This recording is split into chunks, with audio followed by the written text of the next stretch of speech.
Les voy a invitar una vez más que se ponga sobre sus pies si son tan amables. Vayamos a la palabra del Señor en Génesis capítulo 22. Génesis capítulo 22 del versículo 1 al 3 y luego hablaremos la historia. Y espero que esta historia te bendiga de una manera muy especial.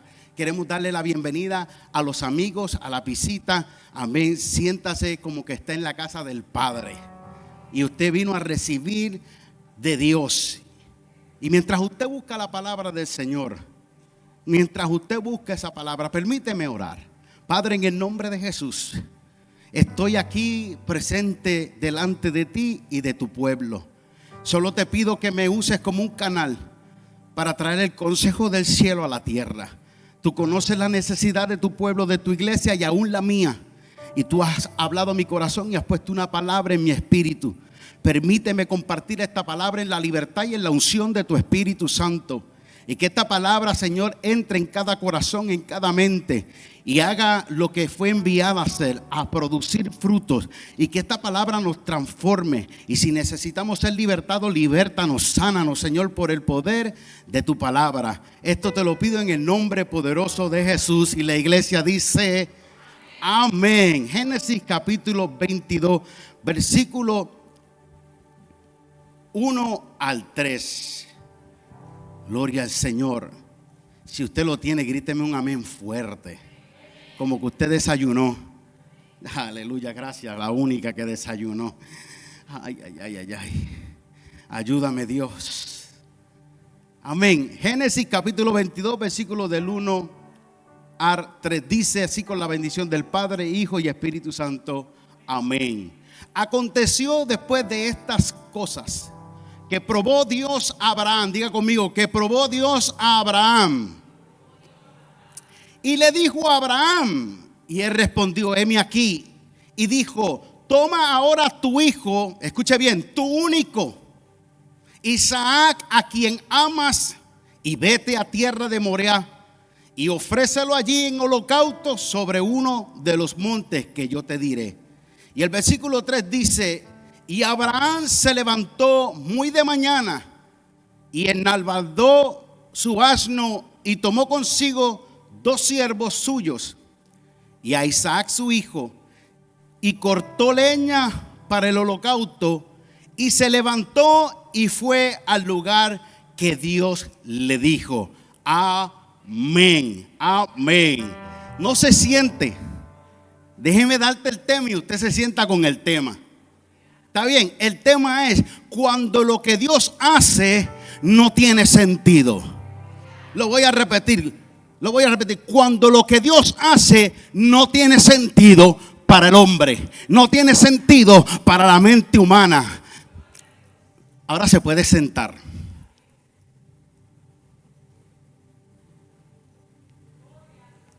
Yo vine con deseos de predicarle. Yo espero que usted haya llegado con deseos de escuchar de Dios para su vida. Cuando lo que Dios hace no tiene sentido. Aleluya. Hay momentos en Dios que lo que Dios nos pide no coincide, es decir, no encaja con nuestra realidad actual, con nuestro tiempo presente, con lo que estoy viviendo hoy. Él me está pidiendo algo y eso que Él me está pidiendo no encaja, no está en acuerdo con lo que yo estoy viviendo hoy. Pero qué bueno es saber que a pesar de que yo no entiendo lo que Dios está haciendo, lo que Dios pide de mí es que yo obedezca a su voz. Es que yo sea obediente a lo que Él me está pidiendo. Yo no estoy ahí para cuestionar a Dios. Yo no estoy aquí para preguntarle a Dios. Yo estoy aquí para obedecer lo que Dios me dice que Él haga, aunque yo no entienda lo que Él está haciendo. Porque Él tiene cuidado de mí. Él tiene cuidado de ti.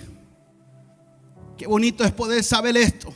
Hay momentos donde Dios te dice, te voy a bendecir financieramente. Y es en ese momento donde se te entrega un papelito color rosita en el trabajo y te dicen, acaba de estar despedido. Son esos momentos donde Dios dice: tengo a tu familia en mis manos. Y es cuando tú ves que tu familia más lejos se está apartando de Dios. Y tú dices: Dios, no acabaste de decir que mi familia está en tus manos, que mis finanzas están en tus manos. ¿Por qué no estoy viendo lo que tú estás diciendo? Y estoy viendo lo opuesto a lo que tú estás diciendo. Cuando las cosas de Dios para la mente humana no tienen sentido. Y qué bueno es saber que Dios está en control desde el inicio. Dios sabe lo que va a hacer contigo y Dios sabe lo que va a hacer conmigo. No desde el momento que yo me entregué a Cristo, sino desde el día de mi nacimiento. Ya las obras por las cuales tú y yo vamos a caminar ya estuvieron preparadas en Dios. Déjame adelantarte a algo futuro y eterno. Ya las cosas que tú y yo vamos a hacer en Dios ya están hechas. Déjame adelantarte a la eternidad de Dios. Lo que yo estoy viviendo hoy ya en Dios se cumplió. Ya en Dios está hecho. Por lo tanto, Dios lo que me está pidiendo es obediencia. Que yo le crea la voz de Dios. Si lo único que tú tienes en la vida para seguir la dirección de Dios no es la Biblia, no es una enciclopedia, no es un diccionario, lo único que tienes para seguir a Dios es su voz. Yo te quiero decir: sigue la voz de Dios. La voz de Dios tiene el norte. La voz de Dios te lleva a tu destino. La voz de Dios te lleva a tu puerto seguro. No hay nada mejor que seguir la voz de Dios. Él dice en su palabra: mis ovejas conocen mi voz y me siguen. El problema de la iglesia es que ha perdido el sonido de la voz de Dios. El problema de la iglesia del siglo XXI es que ha perdido significar lo que significa la voz de Dios para ellos. Ahora la voz de Dios es cualquiera. La voz de Dios se encuentra en YouTube. La voz de Dios se encuentra en Facebook. Y están llenos de voces, pero no pueden asimilar cuál es la voz de Dios. Y por eso es que tú ves gente que hoy están aquí y mañana están acá. Y están aquí un ratito y otro ratito están acá, porque no han definido la voz de Dios para su vida. Recuerdo cuando la pandemia dio, que Dios me dijo: dile a mi pueblo que regrese a la casa. Y vas a abrir el templo y la iglesia debe de llegar. Comencé a llamar a las personas. Comencé a decirle a la secretaria de general de la iglesia: llama a fulano, llama a fulana, llama a los líderes que regresen a la iglesia. Y hubieron gente que no regresó. Pero hubieron gente que me dijeron: pastor, a mí Dios no me ha dicho.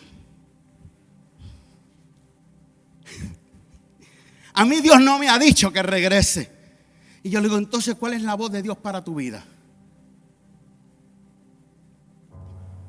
Porque Dios te ha dado un pastor. Y el problema es que la gente quiere a la iglesia, pero no quiere ser pastoreado. Quiero participar de los cultos, pero que no me pastoree nadie. Y yo quiero decirte que si eres oveja, necesitas un pastor.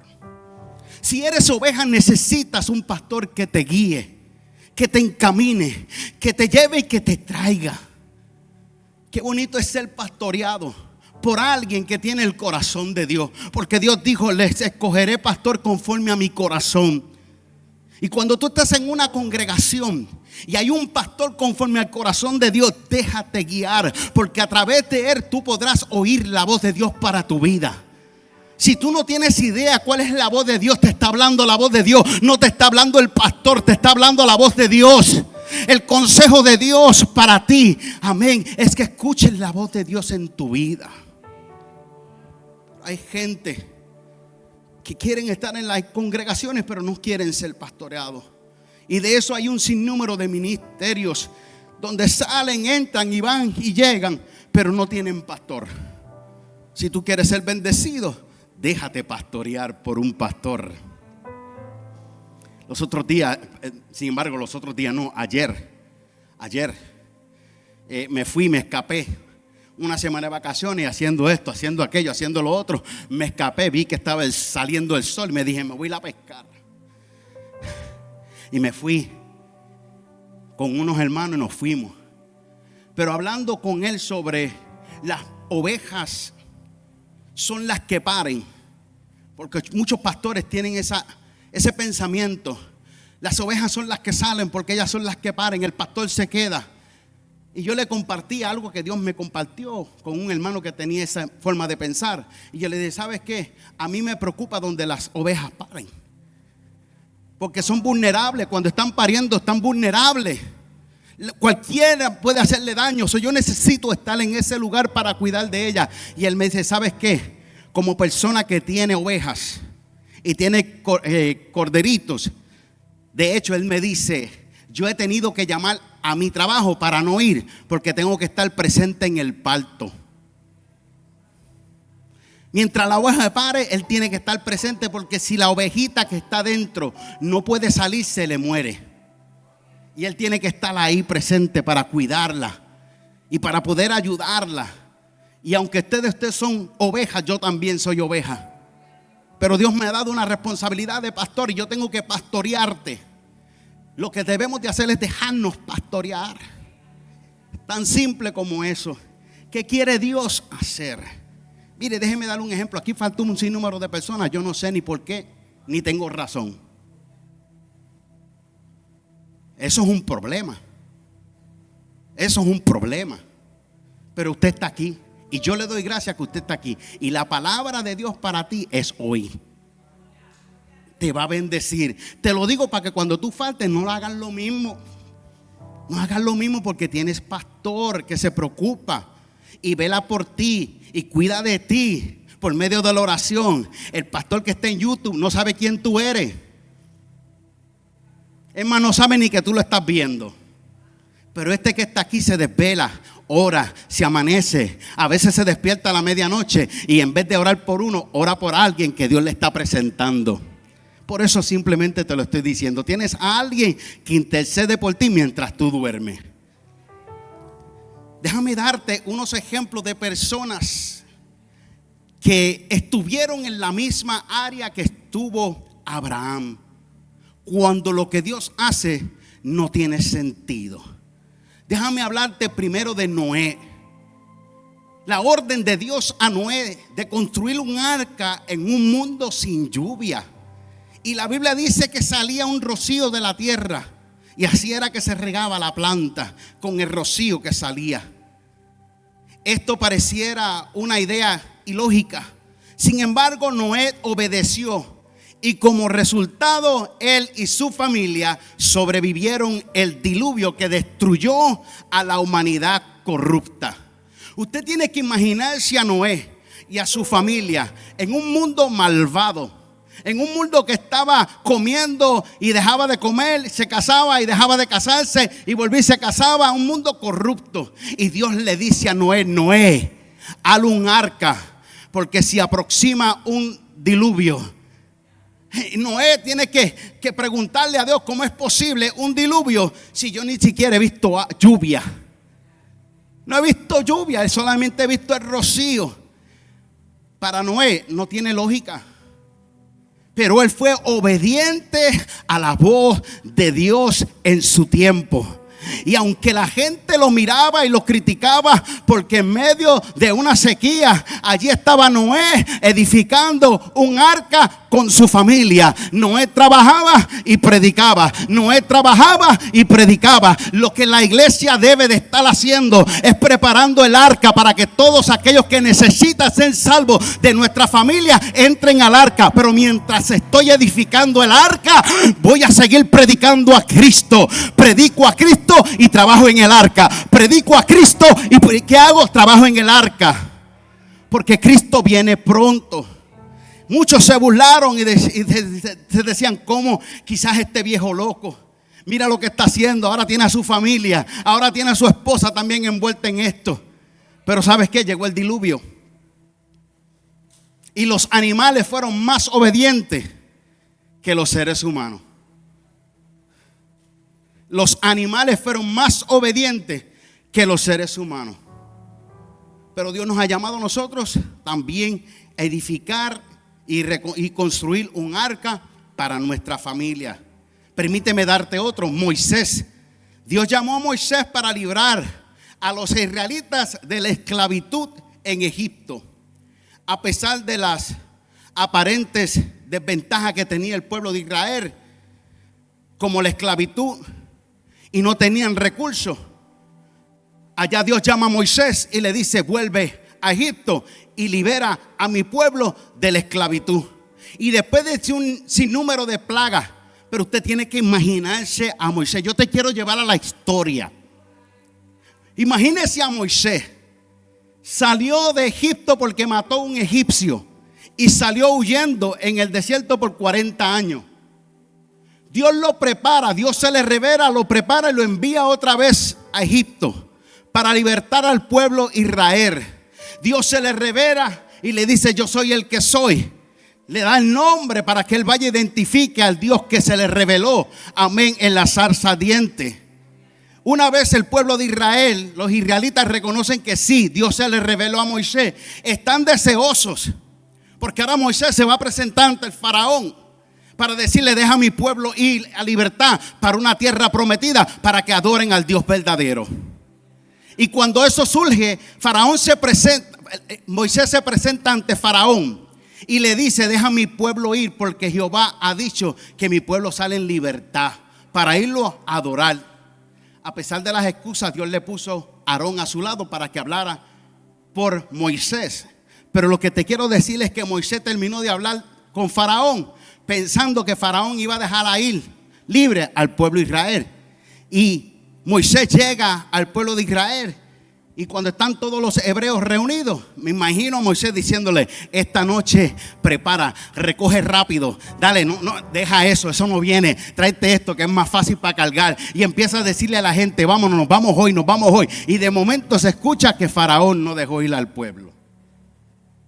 Y tienes que ver a Moisés, que está haciendo Dios. No tiene sentido. Si me llamaste para que fuera y ahora fui y regreso y el pueblo no puede salir, ¿qué tú estás haciendo? Y pasaban 1, 2, 3, 4 y pasaron todas las plagas. Al final el pueblo de Israel sale libre con todo el botín. Salió rico de allí. Pero ahora se encuentra en el desierto, frente al mar, y al pueblo de egipcio detrás de ellos. ¿Qué está pasando por la mente de Moisés?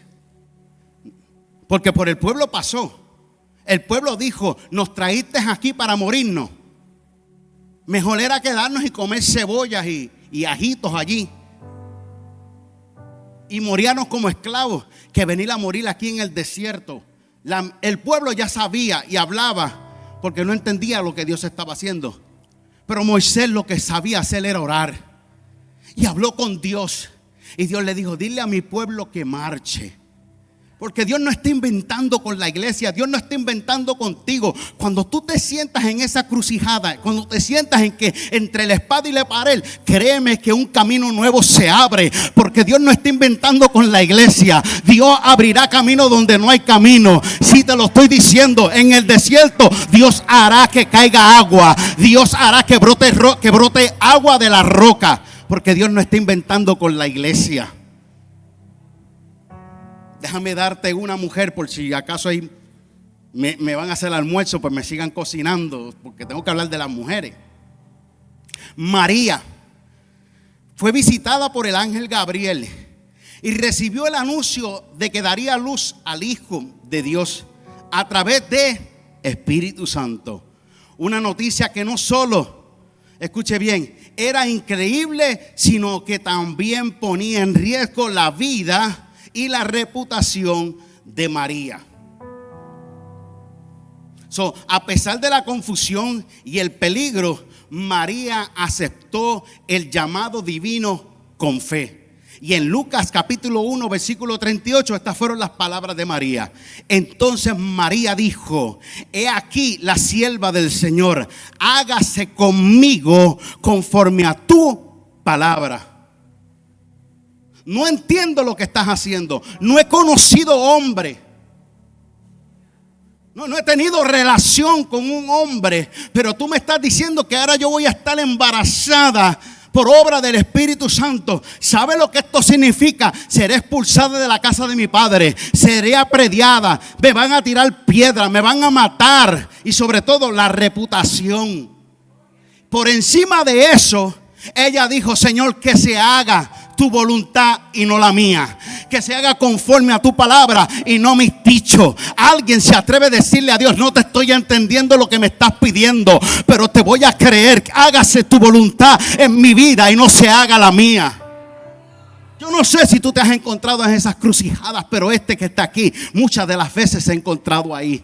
Y una de ellas fue cuando mi hermano, a punto de que lo mataran en Puerto Rico, a uno de ellos, su mamá me llama y me dice: necesito que saques a tu hermano de Puerto Rico porque lo van a matar o se va a matar él. Yo cogí miedo porque yo no vivo ese estilo de vida que él vivía, corriendo puntos de droga, metido en los caseríos. El hombre se creía vaquero y no tenía caballo.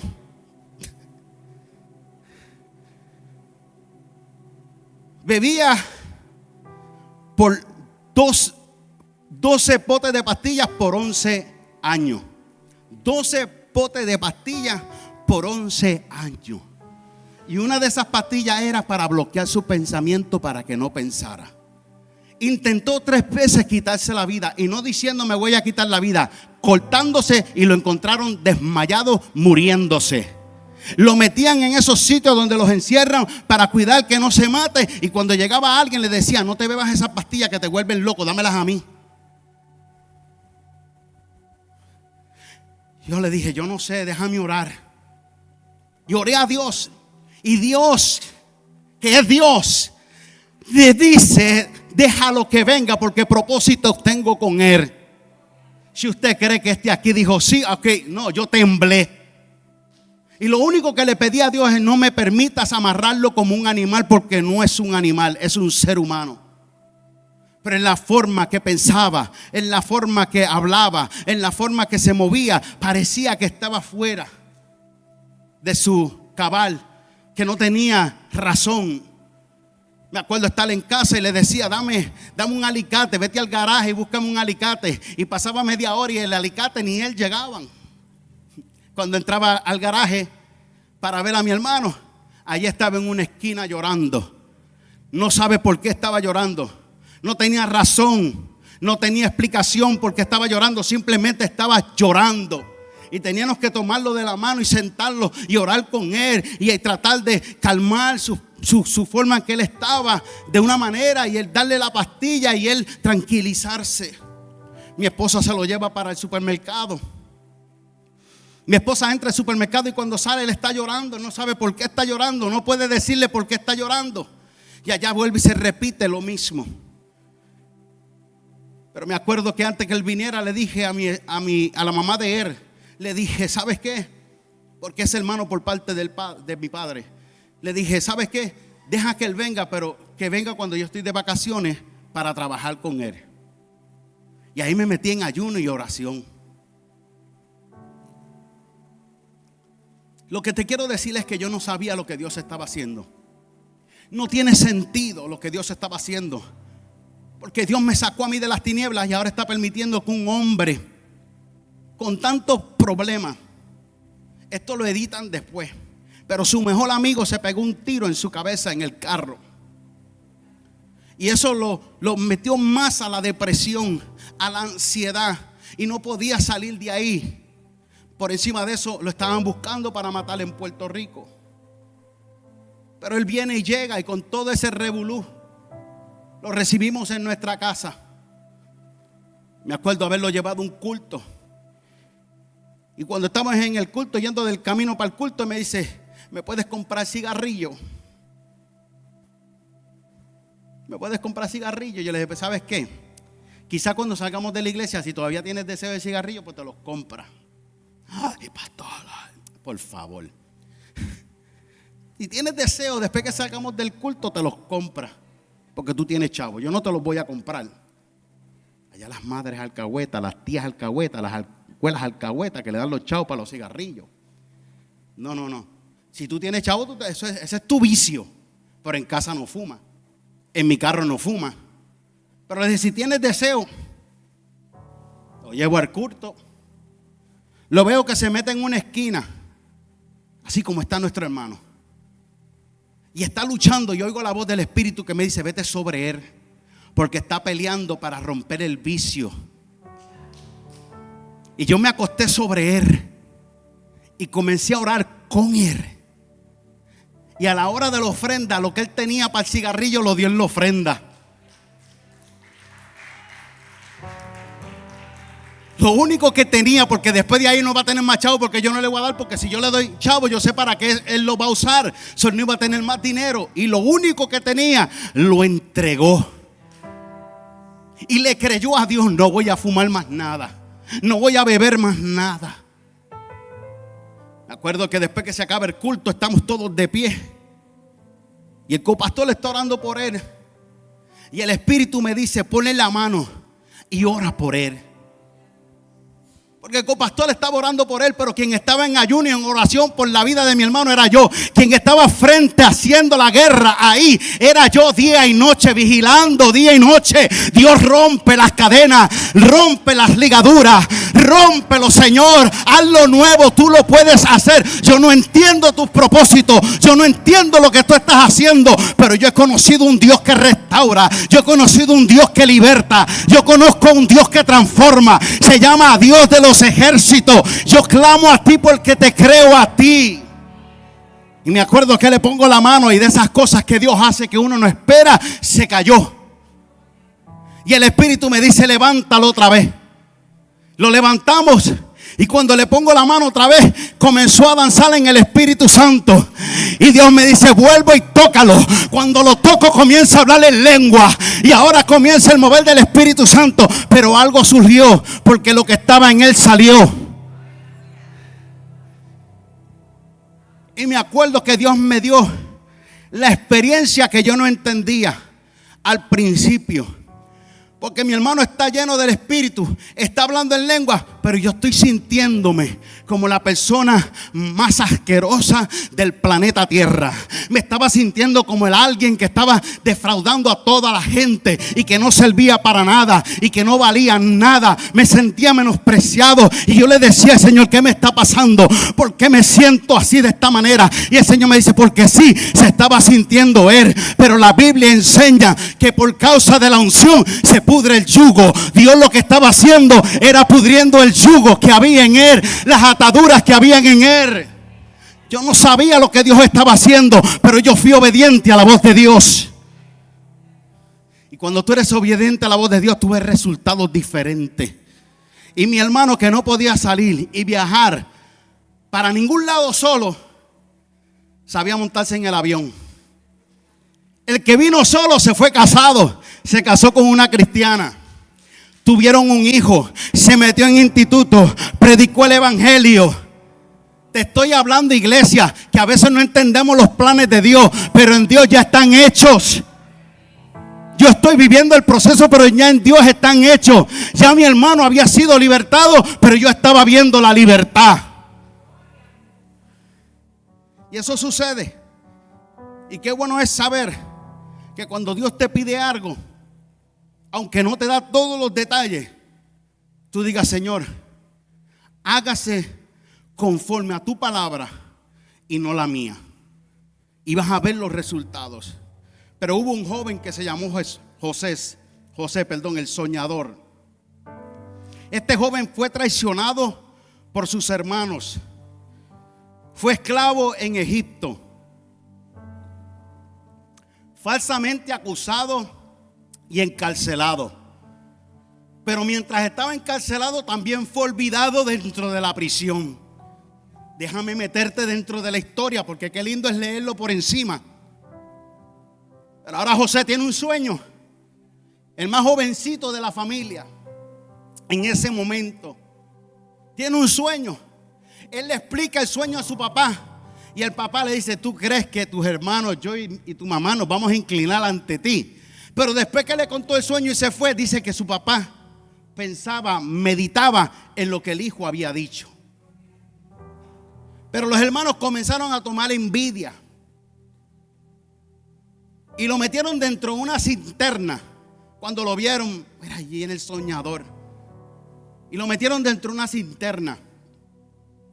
Dentro de la cisterna debe de haber ¿qué? Agua. y no había. Porque Dios siempre tiene cuidado de ti. Y allá estaba dentro de la cisterna.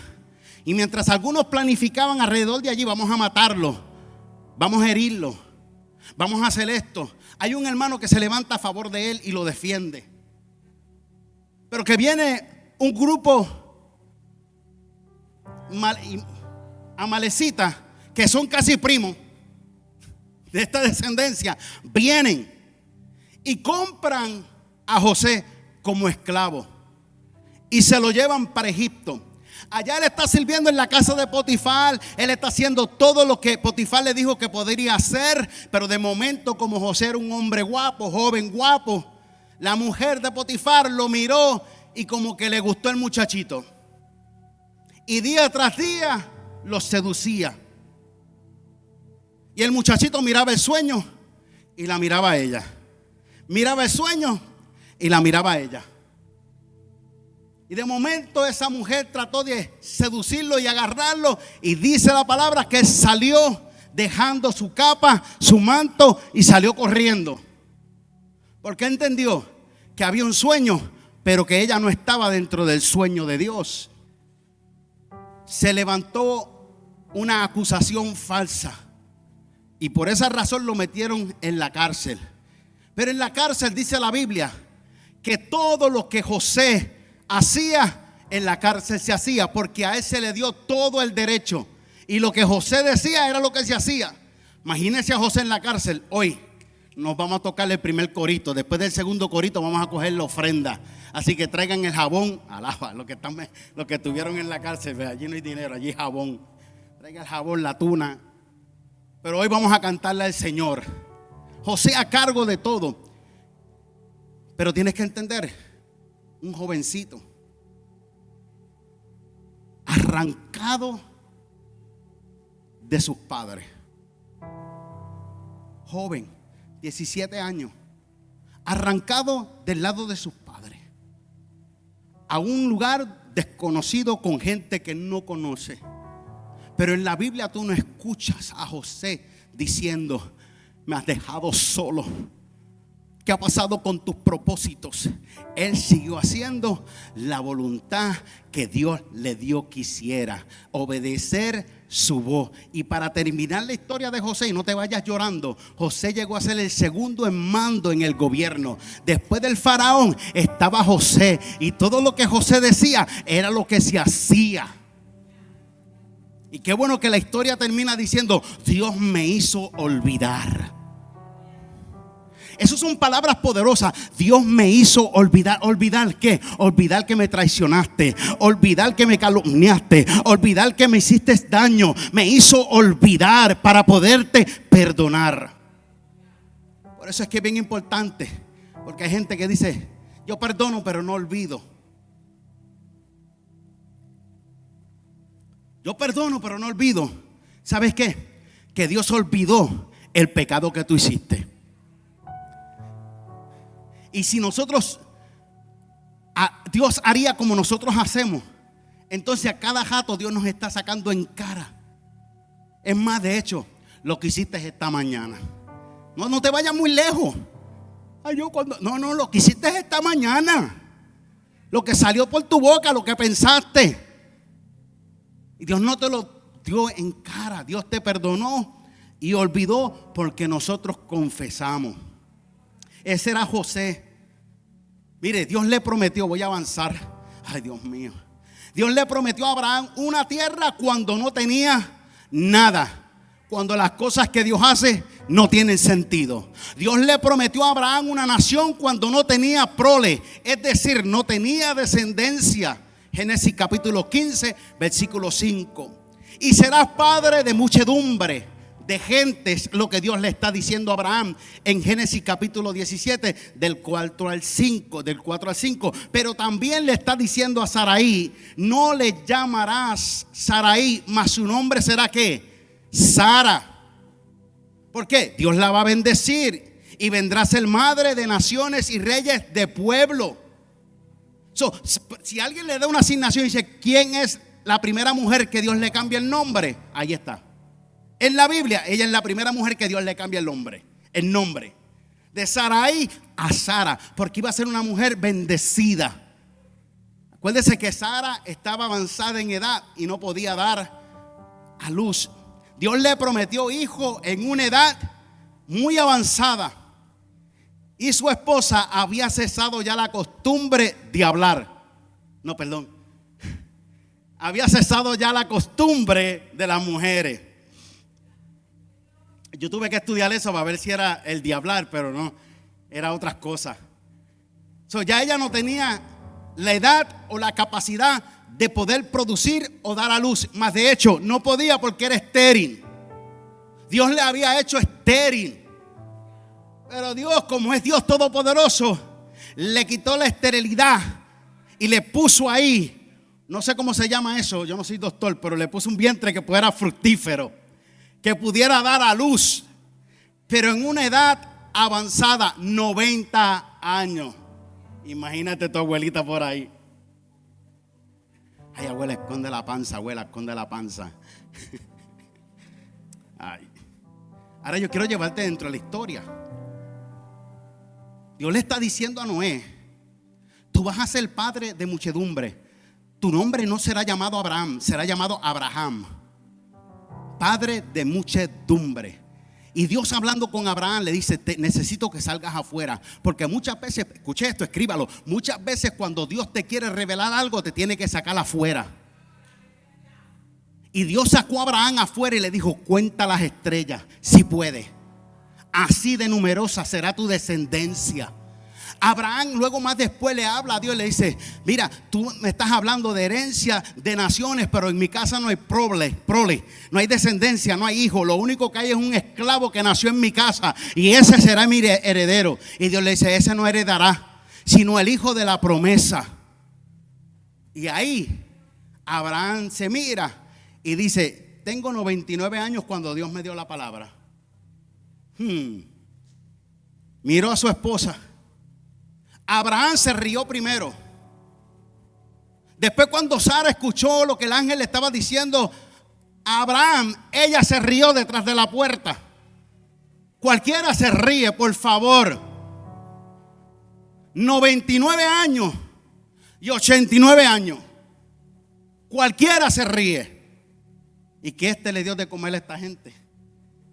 ¿De dónde vienen estos? Pero al año siguiente, a los 100 y Sara a los 90, estaban cargando la promesa. Tenían a Isaac, que le puso por nombre Risa. ¿Para qué? Para que la gente entendiera que Dios le cambió su lamento en alegría, en risa, en contentamiento. Ellos no sabían lo que Dios estaba haciendo, porque lo que Dios estaba haciendo no tiene sentido para ellos. Pero allí estuvieron y estuvieron cargando el hijo de la promesa, Isaac, que en hebreo es Yitzhak, que significa risa o reirás o alegría. ¿Por qué estas cosas pasan? Y nosotros tratamos de entender la mente de Dios, pero nosotros nunca podremos entender la mente de Dios. No la vamos a poder entender. Y cuando usted piensa haber entendido a Dios, Dios hace otra cosa que te deja: a Dios, ¿y esto de dónde salió? Porque Él dice: mis pensamientos no son vuestros pensamientos, ni vuestros caminos mis caminos, dijo Jehová.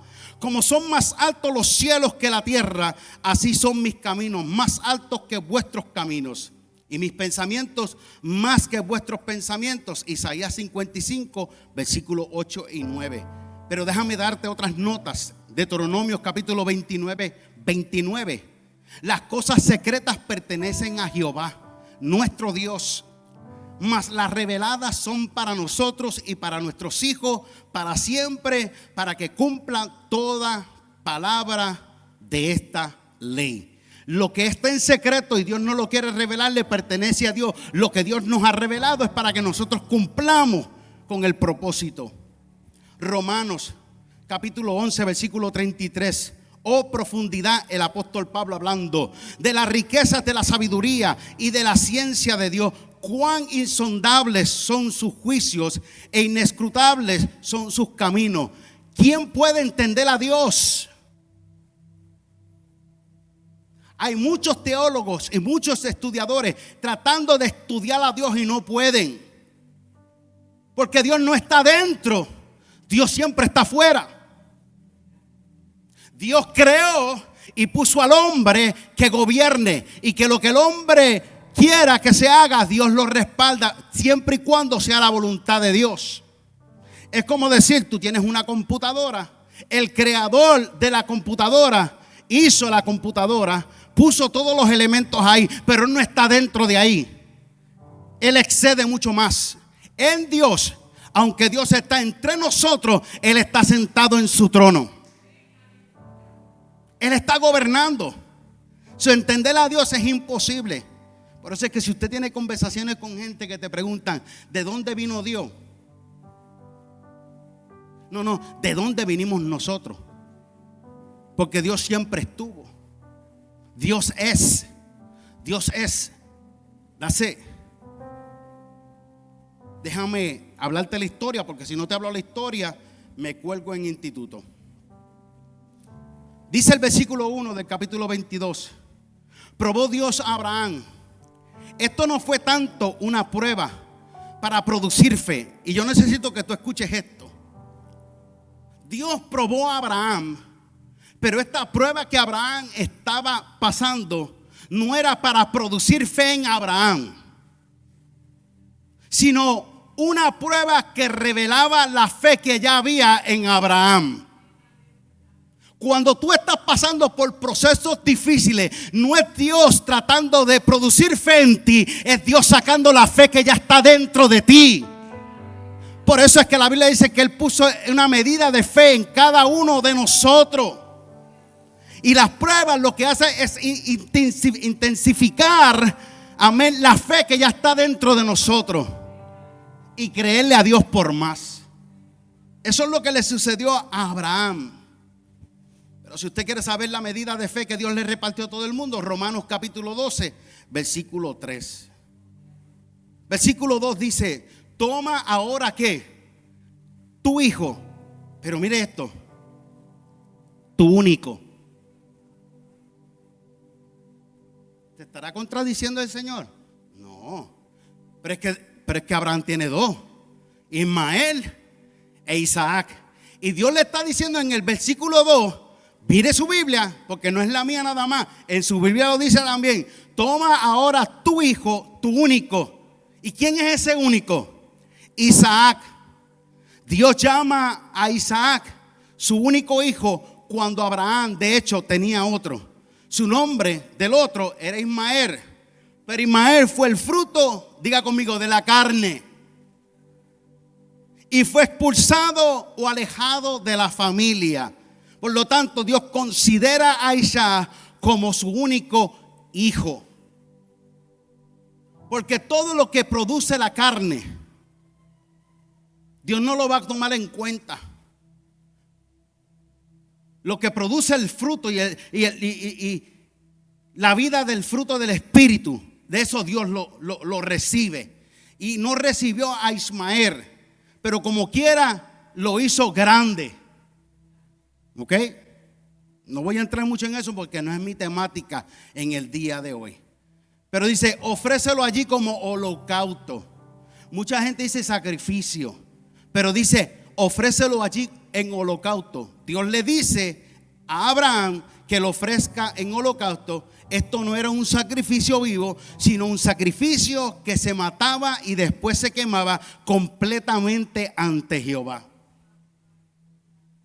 No es solamente que Abraham sacrifique al hijo, es que haga holocausto, que lo mate y luego lo queme y se lo presente ante Dios. Y usted dirá, no tiene sentido, porque si le diste un hijo, el hijo de la promesa, y que en él estaban todas las promesas, y su nombre es Isaac, ahora estás diciendo, vete y mátalo, quémalo y entrégamelo en holocausto. No entiendo lo que estás haciendo. Necesito meterte dentro de la historia. Porque Abraham, Dios le habla de temprano en la mañana y le dice, levántate y vete y entrégame a tu único hijo, lo más que ama, lo único que tiene. el hijo y lo tiene que entregar. Para avanzar en la historia y no entrar tanto en ella, yo quiero decirte que Abraham sí sacrificó a Isaac.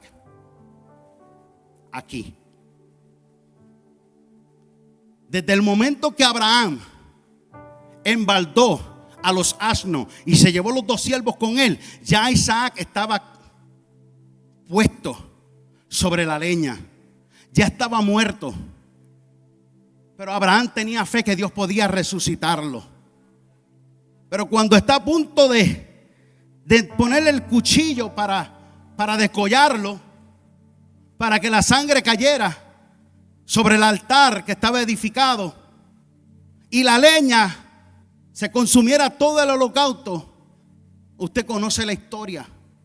Había un carnero enredado en la parte de atrás, pero él oye la voz de Dios y le dice a Abraham: no lo hagas. Porque la intención de Dios no es que Abraham entregara a su hijo en holocausto. El primer capítulo, el capítulo 22, versículo 1, te da la respuesta. Después de estas cosas, Dios probó a Abraham. Dios lo que estaba haciendo era probando a Abraham. Hay cosas que Dios te va a pedir que tú entregues, que tú des, y ya tú debes de haberlas dado aquí. Danla aquí. Si tú te levantas sin entregarlas ya aquí, lo que tú vayas a hacer no lo vas a hacer. Pero si te paraste, te levantaste determinado o determinada que lo que Dios te pidió hacer, tú lo vas a hacer, aunque Dios te diga no lo hagas, ya en Dios fue hecho. Porque Él vio la intención y la motivación de tu corazón, que sí estuviste dispuesto a hacerlo. Déjame darte estas 2 cositas. ¿Qué no hacer cuando no sé qué hacer? ¿Alguien necesita eso? Gracias por su entusiasmo. Tome nota, porque estas palabras son para 3 personas. Para los que pasaron y no entendieron lo que pasaron. Para los que van a pasar el proceso y no entienden por qué lo están pasando. Y para aquellos que le va a pasar, para que estén preparados. Cuando no entiende lo que Dios está haciendo, ¿qué debo de hacer? ¿Qué no hacer? Te voy a dar primero. ¿Qué no hacer cuando no sé qué hacer? Bueno, ¿qué no hacer? No me voy a rendir. Lo que no voy a hacer es que no me voy a rendir. Porque hubo un hombre en la Biblia que se llamaba Jeremías que trató de rendirse, pero había un fuego dentro de él que no le permitía rendirse. Otra de las cosas que usted y yo no debemos de hacer es desesperarnos. ¿Cuánta gente se desespera porque no sabe qué hacer? Dios te está diciendo en esta mañana: no te desesperes, no te dé ansiedad, no seas ansioso. Otra cosa es: no te deprima. ¿Por qué? Porque hay gente que se deprime cuando no sabe lo que está haciendo. De hecho, hay gente que necesita saber todo lo que está pasando y todo lo que va a pasar. Y si no sabe lo que está pasando, se deprimen. ¿Para dónde vamos? ¿Quiénes van? ¿Qué vas a comer? ¿Qué vamos a comer? ¿Qué te vas a poner? Todo lo queremos saber. Por eso es que tratar de darle una sorpresa a una mujer es difícil. Ellas nos engañan. Vamos que nos vamos. Ok. Es más, y hasta manejamos. Ni preguntamos para dónde vamos. Ella pone el GPS, sigue la dirección y nosotros. Pero tú le dices a una dama, a una mujer: vamos, ¿para dónde? ¿Cómo tengo que ir vestida? Con ropa. Pero ellas tienen que saberlo todo. Sí, porque ellas necesitan saber si la cartera le va a pegar con los zapatos. Y si la fiesta o para donde tú la vas a llevar, ella está vestida adecuadamente. Eso es importante. Eso se nos hace un poquito difícil, pero hay personas que cuando no saben nada, le da ansiedad. Hágale a su esposa, hágale una sorpresita. Vente que hoy nos vamos. Para que tú veas, ¿para dónde? No te preocupes. ¿Cómo que no me preocupes? ¿A qué hora llegamos? Y todas esas cositas las necesitas como información. En Dios tú no te debes de preocupar. Porque nosotros llegamos a la iglesia y también, ¿a qué hora se acaba el culto? Ay, el pastor, ya son las 10:40, ay Dios mío, y todavía no he escuchado conclusión. No he escuchado conclusión. Y están desesperados y desesperadas. No seas ansioso. No te deprimas. Porque estás en Dios. Otra cosa que no debes de hacer es ponerte a llorar. No te pongas a llorar. Porque tú estás en Dios y Dios tiene tu vida en sus manos. Y los que están en sus manos no seremos arrebatados. Yo estoy en las manos de un Dios que tiene cuidado de mí, que tiene cuidado de ti, y que Él sabe lo que está haciendo contigo y lo que está haciendo conmigo. Aunque yo no sé lo que Él está haciendo, Él sabe exactamente lo que está haciendo en nosotros. Ahora, ¿qué hago o qué hacer cuando no sé qué hacer? ¿Qué es lo que debo de hacer? ¿Qué hizo Abraham? Bueno, hablar lo que esperas ver a tu favor. Lo voy a hacer pautante para que usted entienda que usted debe de hacer cuando no sabe qué hacer. Hablar lo que espera ver a tu favor y caminar en dirección hacia donde Dios te dijo. ¿Qué voy a hacer cuando no sé qué hacer? Es que voy a comenzar a hablar lo que yo quiero ver en mi casa, hablar lo que yo quiero ver en mis hijos, hablar lo que yo quiero ver en mi negocio. Yo voy a comenzar a hablar lo que yo quiero ver que suceda, porque Dios nos ha dado el poder en la palabra, en lo que decimos. Por eso es que tienes que hablar el bien y no el mal sobre tu vida y sobre tu casa. Habla lo que quieres ver en el momento. Aunque tus hijos estén perdidos, habla que están en el altar. Aunque tu esposa esté lejos, habla de que está en los caminos del Señor. Aunque tu esposo esté lejos, habla que le servirá el Señor, que será un predicador, que será un profeta, que Dios lo llamará a un pastorado. Comienza a hablar lo que tú quieres ver a tu favor. Pero no es eso lo que hacemos, porque tan pronto suena el teléfono, ay, este es el hospital. Hello, o número equivocado. Y ya tú estabas. Si te llaman a las 11:30, ay, que el nene, la nena, ¿qué le pasó? Número equivocado. No nos desesperemos por nada. Por nada estéis ansiosos, nos dice la palabra del Señor. Y para llegar a ese nivel, yo tengo que descansar en aquel que murió en la cruz del Calvario, que dijo: pon sobre mí tus cargas, pon sobre mí tu ansiedad, pon sobre mí tu depresión, pon sobre mí tu enfermedad, pon sobre mí todo lo que tú necesitas soltar, ponlo sobre mí para que camines en completa libertad. A eso vino el Hijo de Dios, a darnos libertad y a caminar en libertad. ¿Cuántos en la casa de Dios se sienten libres? Él vino a dar libertad. Cuando yo siento esos momentos de que algo me está cayendo, como que me quiere deprimir, yo voy corriendo donde Cristo y le digo: tú cargaste eso hace muchos años atrás, quítalo de mí, para yo poder caminar en libertad, caminar en dirección hacia donde Dios dijo. Entonces dijo Abraham a su siervo: esperad aquí con el asno, y yo y el muchacho iremos hasta allí. ¿Y qué vamos a hacer cuando no sé qué hacer? Adorar a Dios. Yo voy a adorar a Dios. Cuando no sé qué es lo que debo de hacer, algo yo sí sé que voy a hacer. Y voy a adorar al Dios Altísimo. Voy a adorar al que está sentado en el trono. Voy a adorar al que sostiene las aguas del mar en el hueco de su mano. Yo voy a adorarlo a Él. Porque cuando yo lo adoro, mi alma se calma. Las ansiedades bajan. La depresión se tiene que ir. Porque donde hay adoración, donde hay alabanza, dice la Biblia que Él habita en medio de la alabanza. Él habita en medio de una adoración genuina. Y cuando Dios está, todo lo que está agobiando tu vida se tiene que ir, se tiene que desprender. Tienes que decirle: nos vemos, porque aquí está Dios. Pero eso no es lo que quiere el enemigo. El enemigo quiere que tú estés llorando en vez de cantando. Que tú estés llorando en vez de estar sonriendo. Y que tú estés hablando cosas negativas en vez de estar hablando cosas positivas a tu favor. Déjame leerte estos versículos que son parte de la historia y llegamos a la conclusión, porque me está dando calor. Entonces habló Isaac a Abraham, su padre. Este es el muchacho hablando. Y dijo: Padre mío. Y él respondió: heme aquí, mi hijo.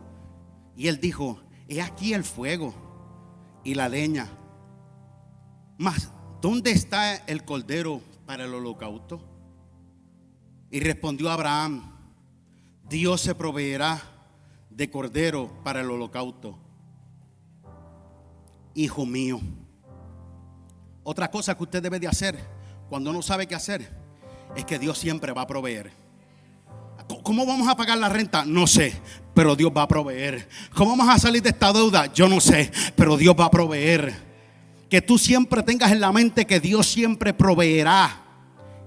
Y él dice: proveerá de un cordero para el holocausto, hijo mío. Y dice que iban juntos.